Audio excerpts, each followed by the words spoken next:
আগের দিন দেখিয়েছিলাম আমার ছেলের পর্যন্ত।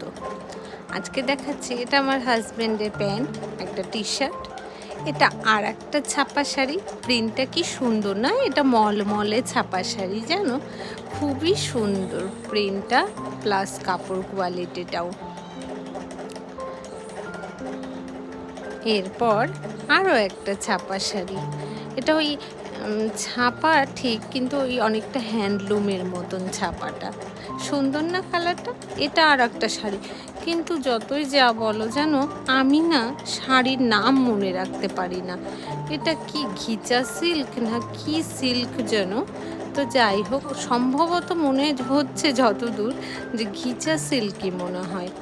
তো কেমন লাগছে শাড়িটি, মানে একটু লাইট কালারের মধ্যে নিয়েছি, দোকানে গিয়ে ভালো লাগলো তো নিয়ে নিলাম। কেমন হয়েছে কালারটা বা শাড়িটা কেমন লাগছে একটু জানিও, হ্যাঁ। এগুলো অনেক আগেই নেওয়া হয়েছিল, তারপরে আরও অনেকগুলো নেওয়া হয়েছে, ওগুলো আবার এই ভিডিওতে নেই। তারপরে এটা একটা ইক্কাতের মধ্যে, ইক্কাত নয়, ইক্কাত প্রিন্ট আর কি।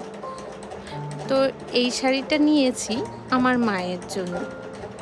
এই শাড়িগুলো এবার খুব চলছে, একটু সফটও, মানে বেশ সফট শাড়িটা, আর মারা আর কি পরে আরামও পাবে, যেহেতু এবার পুজো আগে, আর পুজোর মধ্যে বেশ গরমও আছে, তো গরমের মধ্যে এই শাড়িগুলো একদম পারফেক্ট।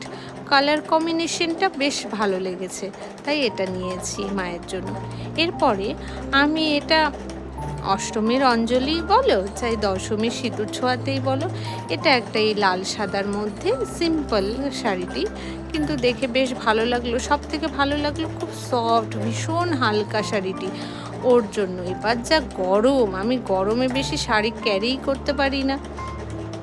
এরকম লাল আর গোল্ডেনের বর্ডার আছে, আর এরকম পুরো শাড়িটা এরকম হোয়াইটের মধ্যে।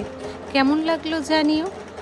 আর এটা হচ্ছে কি যেন একটা সিল্ক, ওই বললাম না একটু আগে যে আমি শাড়ির নামই মনে রাখতে পারি না।